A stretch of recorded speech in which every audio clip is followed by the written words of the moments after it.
Hi, everyone. Thank you for joining me on this.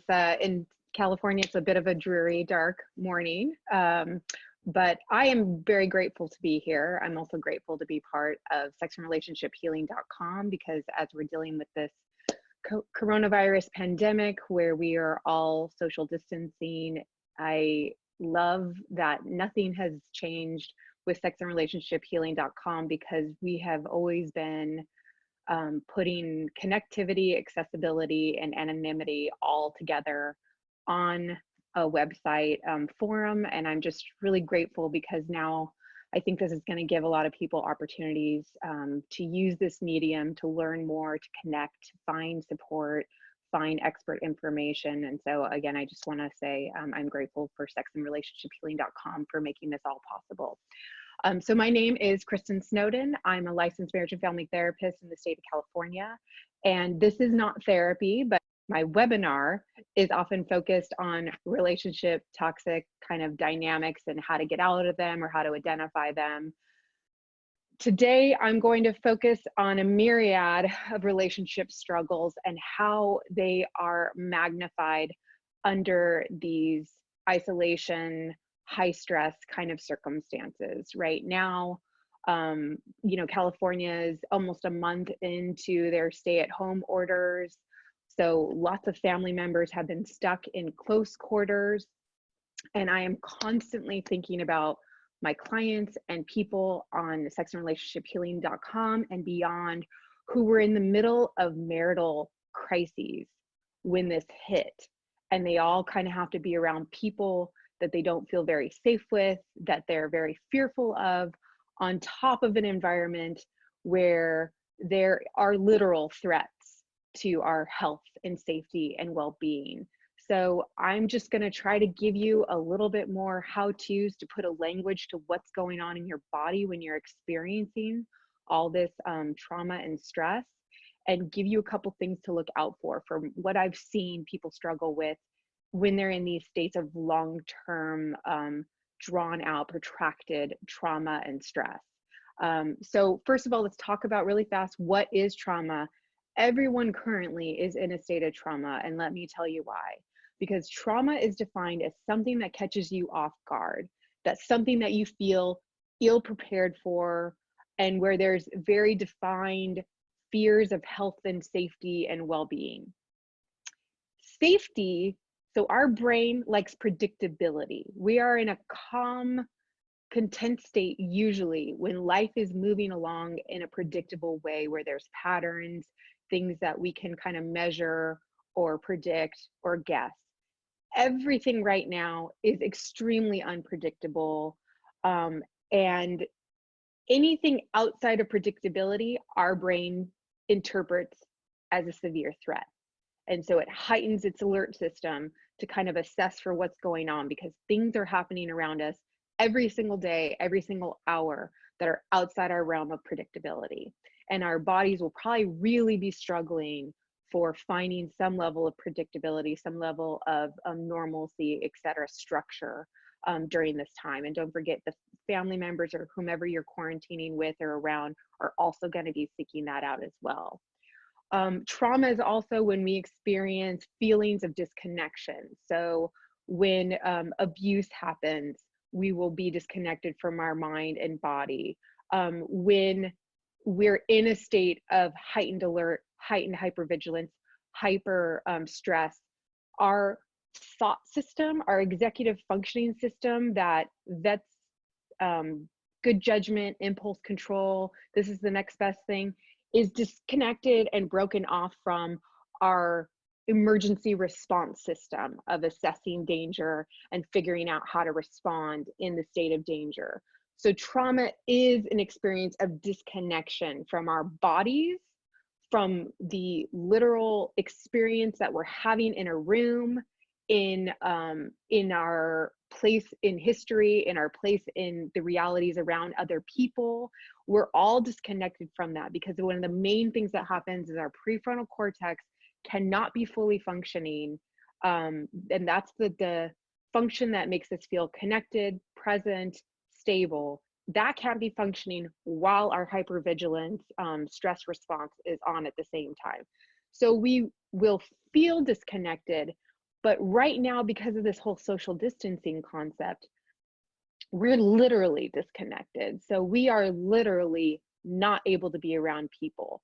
People are the danger, the unknown entity. And so we have this constant, even on top of our normal hypervigilance, fear of being around other people, fear of what if we're around others? What if we go out in open spaces?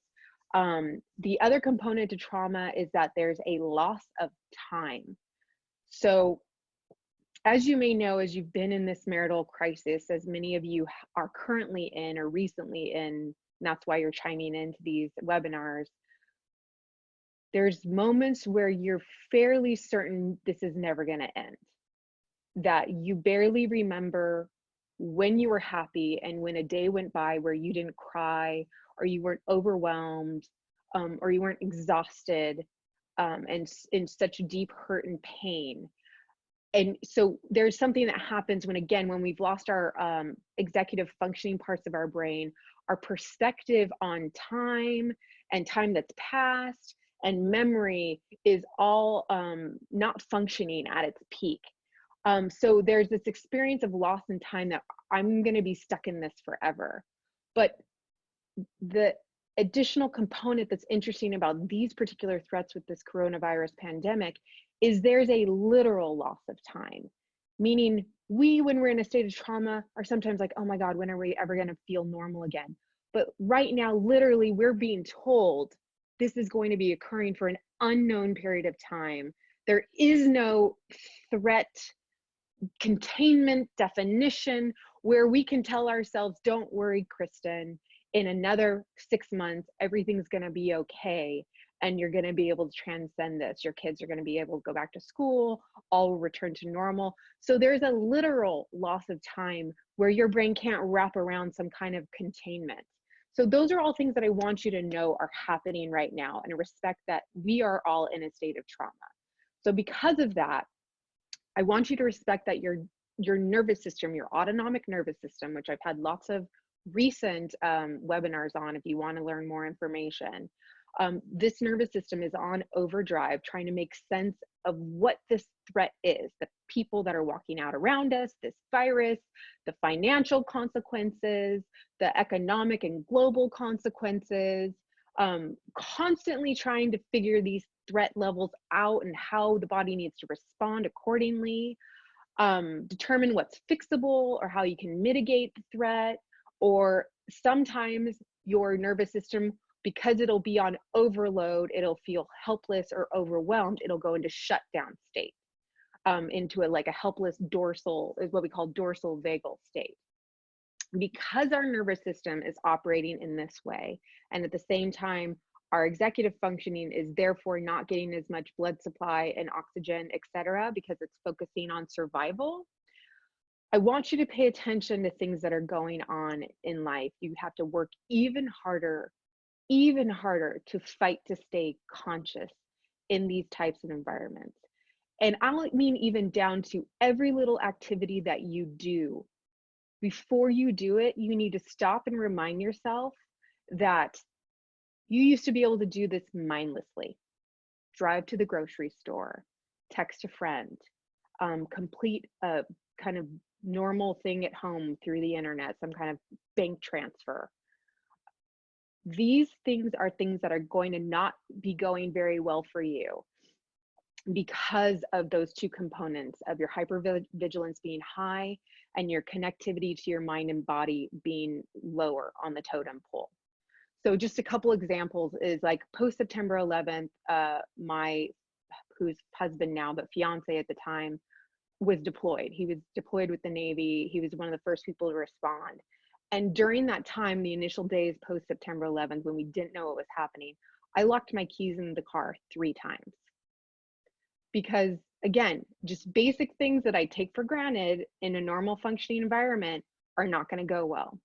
When my mom passed away, within 3 weeks, my daughter went into the ER for an injury, my niece went into the ER for an injury, and I went into the ER for an injury, all within weeks of my mom dying. I don't think it's a cruel joke that the fates are playing on you. I think it's that concept that when you are in a state of dorsal shutdown or sympathetic nervous system, oh my God, what do I need to do to keep myself alive? Like everything's being threatened, everything is not predictable, I'm not safe right now. Basic functions can lead to accidents. So please, please, please, when you're driving in that car, when you're doing work at home, when the kids are playing, make sure you make extra efforts to acknowledge that we need to really pay attention, friends. Like we really need to make sure we're in our body and we're paying attention, because we cannot take any of these basic activities for granted, because we are all at a, our brains are just not at full operating speed right now. So just acknowledge that little things that you need to do, you need to be fully cognizant from the beginning till the end of it. And this is a very important thing. Do not believe that if there's ever a time to realize that relationships are not about mind reading, it's right now. Everything that you need, everything that you expect, everything that you have going on in your mind that you're struggling with, it needs to be explicit. It needs to be spoken. Because my ability to kind of read your face expression and the tone of your voice and all those kind of things is not going to be operating at the right level, because I'm busy binge watching news, thinking about when do we need to go to the grocery store and how much food do we have left and where do I go where there's going to be food.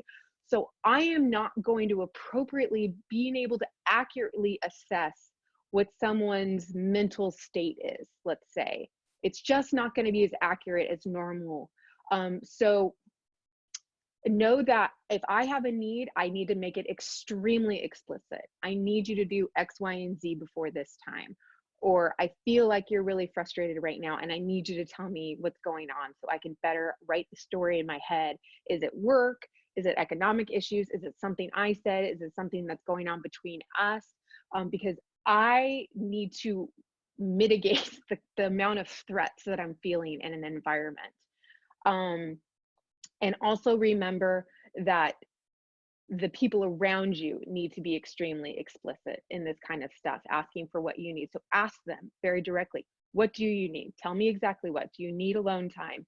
Do you need me to go into another room? What are you thinking about right now?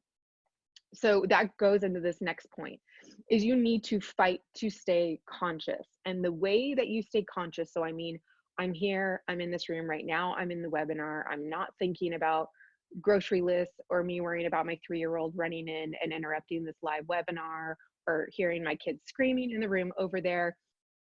I'm trying to stay present and connected to you and remember what I'm supposed to be talking to you about. But I have to fight to keep that going in my brain, because that's an executive functioning part of my process system. So the way that you stay conscious most easily is you stay curious. You ask yourself, what am I going through right now? Where do I feel it in my body? What's the story that I'm telling myself right now? Am I telling myself I'm going to die, that we're going to have no money or no jobs when any of this, comes, that my kids are going to be struggling with social skills and academic skills because of this online learning environment, etc. Ask your kids or your family or your partner or other people around you how they're feeling, what's going on for them. This is that explicit thing happening. Do not assume anything, because our assuming filter, it's normally really off. Now it's really extra super off. So we already write stories in our head that are completely off the Richter scale and usually very inaccurate. Now they're going to be almost always entirely inaccurate. So just stay curious and be explicit. This is not the time to numb out. Try your best not to numb out. Why right now we have lots of struggle. We are in a state of stillness. Well, some feel like right now there's not stillness for me. Um, but there's monotony. Every day we're waking up and there's only so many choices, right? We don't have choice fatigue right now. We have stillness fatigue or restlessness fatigue of the same thing going on every day, not much different news going on. So you can be tempted to really struggle with the stillness, because that's kind of when your shame voices come up. That's when the hypervigilance comes out, and we want to push it back down by maybe drinking alcohol, online shopping, porn use, our old unhealthy behaviors, overeating. I actually just did an interview with someone with an eating disorder specialist to talk about how that can kind of show up during this quarantine environment.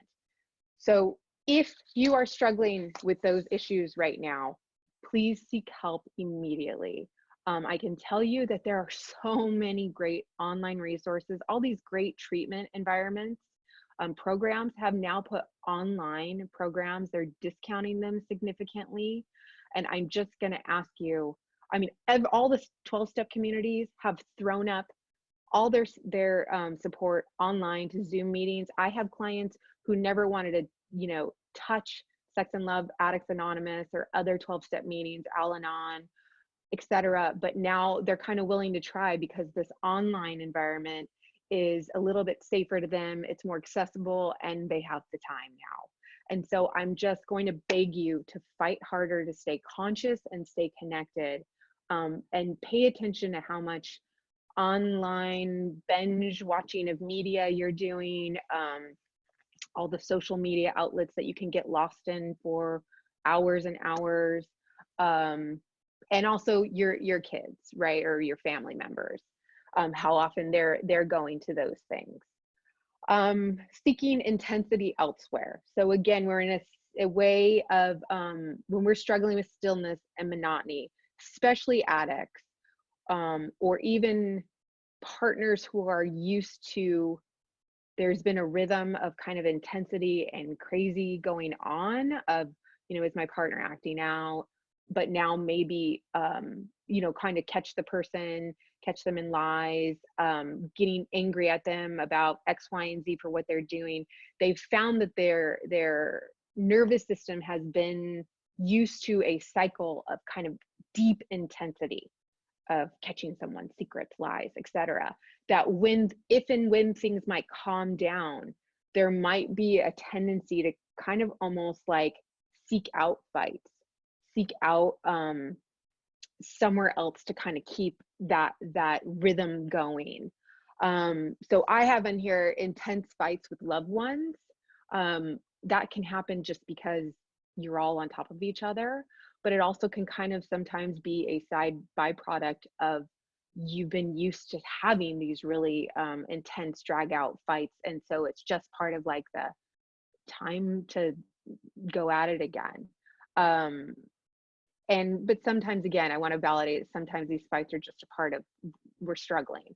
But also sometimes we'll seek out inappropriate connections with others via the internet, social media. So I'm really angry and I don't want to talk about it, so I'm going to go talk crap about it on social media or to someone I know, and form kind of inappropriate emotional connections with other people. So just watch that out, that I'm seeking intensity elsewhere because I can't handle the quietness or the stillness of my home environment. Learning self-regulation versus co-regulation, if that's not possible to you. So remember, humans are wired to not just connect with other people, but there's amazing ways that we can actually help co-regulate. So Tami and I, if we get in a conversation about how much she loves hiking and her dog, and I talk about hiking, we could take our heart rates and they'd probably be similar heart rates and similar stress hormones. We're co-regulating each other. I always joke that you can use that power for good or for evil. But during these social distancing, pandemic quarantine environments, some people are literally alone right now. They can call people on the internet, they can connect, but they need to do a lot of these coping skills on their own, their regulation. So when they're feeling panic attacks or anxiety or loss of time or all these things that trigger trauma, there are exercises or things that you can engage in. There's yoga, deep breathing techniques, calming your body down, meditation. A lot of these meditation apps have some really great online resources.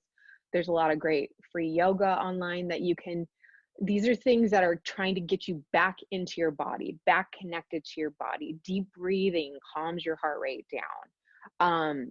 Don't allow your nervous system triggers to run the show, so that you need to like pop the pills and numb out with alcohol or whatever. Remind yourself that you do have an executive functioning part of your brain, the part that makes good choices, that has impulse control. It's just because of all this intense trauma, you have to work even harder to get it back online. Journaling, I think journaling is really great too. I'm a fan of that as well, or just even diary keeping about what's going on for you. So a couple more things. So to fight against the effects of trauma or the symptoms of trauma, try to carve out some version of normal predictability in the insane environment that we're all living. Keep a schedule, develop goals, use of time, plan meetings, online meetings with loved ones. I'm thinking for Easter that I'm gonna, after this webinar, write an email to my family and say, hey, let's all Zoom for a brunch, because none of us are going to be around each other. We're all used to, we have a very large family, a party of no less than 40 people in a room talking and eating and pillaging on chocolate eggs. And so there's going to be a loss, whether we consciously acknowledge it, there's a loss that it's different and it's off. And so we need to, it is my responsibility for me and my family to carve out some version of normalcy despite this madness. And so that's just part of me fighting to keep my, prefrontal cortex and everybody connected to their mind and body. Because it also too it gives you something to look forward to, right? So you don't get trapped in that loss of time of I'm never going to get out of this. It gives you things to look forward to. Take action to fight that immobility and helpless stage. What can you do? What are things that you can do in these moments? If you're worried about running out of food, maybe there's things that you can do to, plan food, meal plans, keep yourself safe. When I am in my worst states, I go to my gratitude list. And so I will be overwhelmed with the things in these moments, but I'll break down to where I am grateful that, that I still have a job, that right now no one in my immediate family is sick, that the kids are and will be resilient, that they will find their way out of this, and that we have the resources to help him find their way out of whatever deficits they may show months from now. Keep those gratitude lists going in your head all day, write them down, reference them, but they do work. There's lots of research that shows gratitude lists work. Keep connections with others, even when you don't want to. I find myself, I want to isolate. I don't want to go to these Zoom meetings. I don't want to meet up with my friends. I just don't. I'm so overwhelmed that I want to click like, no thanks. I'll see you in 3 months, maybe. But I force myself, because every time I do, I'm usually grateful that I spent that time connecting with people. Yeah, it's not as great as in person. And yes, I grieve the loss, that it's really weird and not normal, but that's part of me fighting for that connection. Face to face is most ideal versus over the phone and texting. And I've told you that before in other webinars. We like to read facial expressions, hear tone of voice. That helps co-regulate us. That helps calm us and make us feel safe again. So, and another thing too about connecting with others is be of service. So I find too, when I'm in a high level of anxiety or stress or concern, I try to be of service. So I have a friend who's unfortunately supposed to be having a baby any day now, and is sitting, and we're like, what can we do for you? She can't find toilet paper or paper towels or cleaning anywhere, and she's gonna have a newborn soon. So a couple of us collectively pulled together our toilet paper and paper towel and cleaning product resources, and we're gonna deliver them to her today. That helps change my neurobiology and helps me feel okay, and so try to be of service to other people. Clients talked about giving blood, donating food to food service systems, donating literal dollars, etc. And ask for help or offer help, either one. Connect with self. I've talked about that, how trauma is a disconnection from your mind and body. I've talked about, do remote therapy, coaching sessions with people, remote 12-step meetings, stay curious, pay attention how much time you're spending on the news, set limits around it, work out, talk to others. And there's the question of the loss of time, but that's about, you need to develop hope of some kind of way. You will feel like this will last forever. It'll become overwhelming and you'll lose perspective. That's what the gratitude lists are for. Try not to be so laser focused on the threat, the pain, the fear, the discomfort. Try to practice mindfulness, stay curious about it, engage with other people, hear their stories, etc. That'll help you with perspective. Do self-inventories. Do your best to keep, the final comments are just, do your best to keep your side of the street clean. A pandemic isn't justification for lying, cheating, or stealing. I'm going to share a story I'm not proud of, but I'm just trying to share that this is the way our mind sometimes recreates reality. But I've been looking for dumbbells to do workout at home and they don't exist. You can't get them. And I work at a Malibu treatment center and I saw dumbbells sitting there in my head. And I was just like, oh, well, I can just take those. I need them. I want them. I'll take them.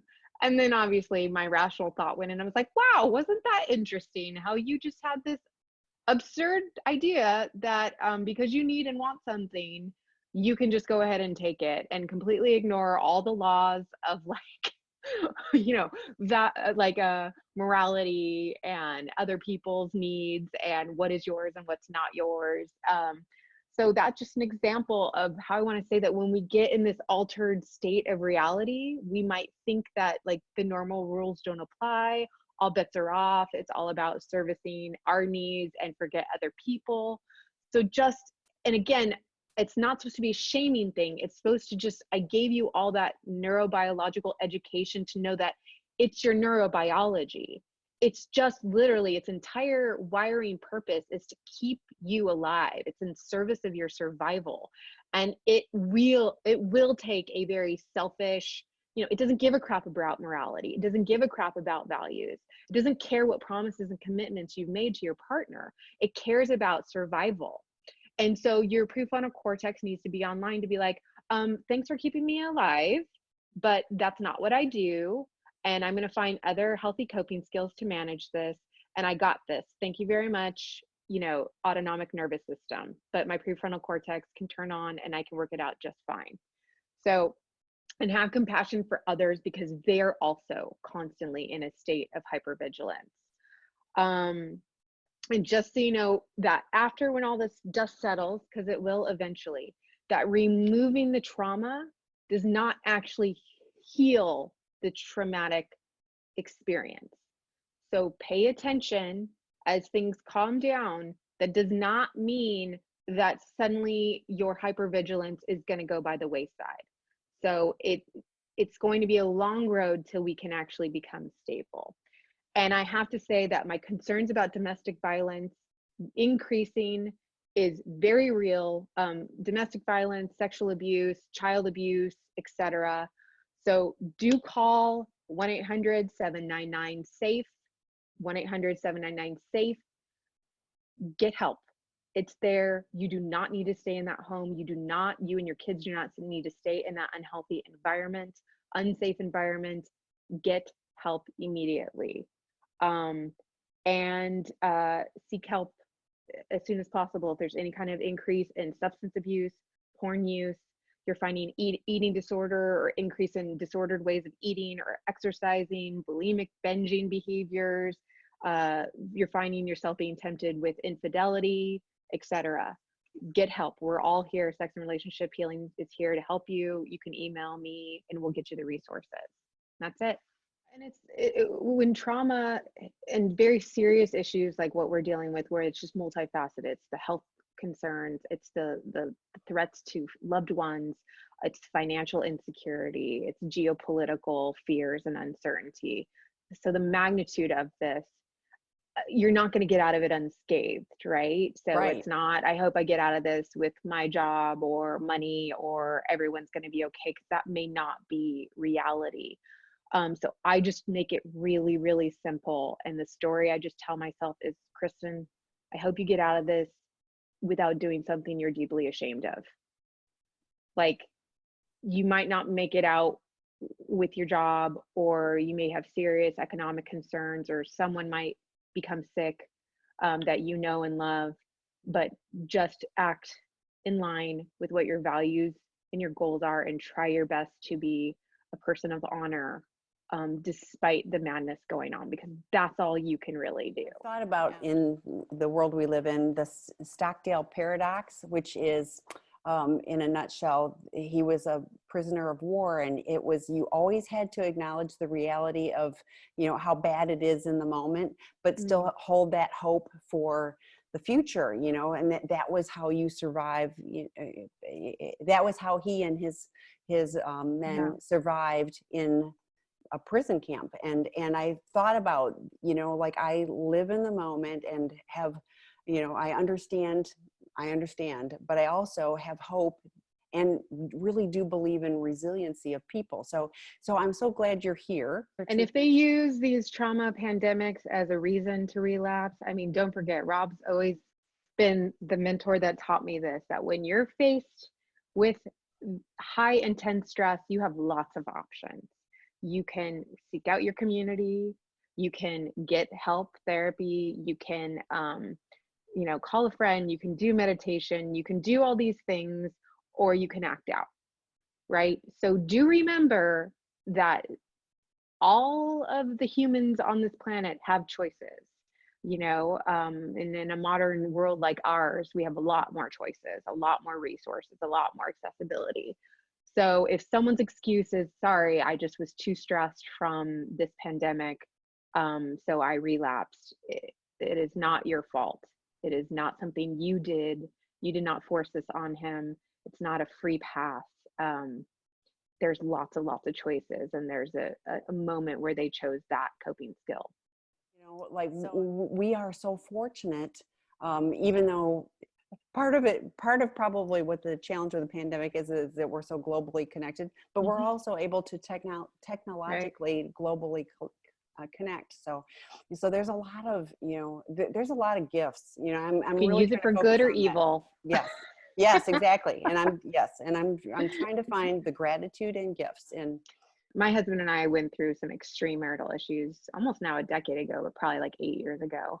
And there's been many times during this experience where we've said, God, could you imagine if this pandemic happened in the middle of the nuclear bomb that was our relationship? yeah, And suddenly we found ourselves forced in, and obviously I think of so many of my clients that are in extreme marital crises and dynamics going on, and to be dealing with this pandemic and quarantine and all these obstacles and challenges around our daily lives on top of this. And my heart just regularly goes out to all those people. I want them to know about the support and resources that are out there for them, because you do not have to do this alone. Right. While it feels like you're physically trapped, you are not, because there are out, you know, and I put in the chat too, in the rooms.com, Dr. Rob and Dr. David Fawcett both have groups on that site, but there's all kinds of, you know, 24/7. I think there's some sort of meeting or chat or something where you can connect with people. It's a very big platform. I don't even know how many people are on it, but there's lots of opportunities to connect.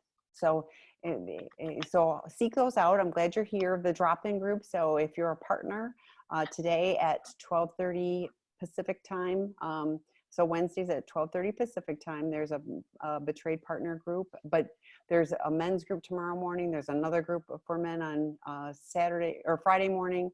There's groups for partners and for addicts on Monday or Sunday night.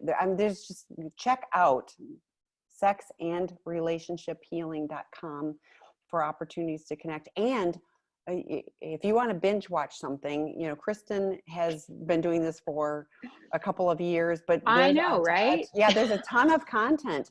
If you go on that website under resources, you'll see previously recorded webinars, and you can watch those, but then it'll also connect you to the YouTube ones. So, I mean, really, if you want to binge watch something, you know, check out something that's really going to fill you. And the podcasts are great. I personally listen to them because they're other experts in the field, and I love it for like continuing education. They educate me. Yeah. And I love it. It's an amazing resource. I'm really grateful to be a part of it. Yeah. That's awesome. Well, Kristin, great to see you. Happy Easter to you and your family and your thank you. And to you. And I'll look forward to seeing you next month, and we'll see where our world is then. So thanks, everybody. Bye, everyone. Thank you for joining us.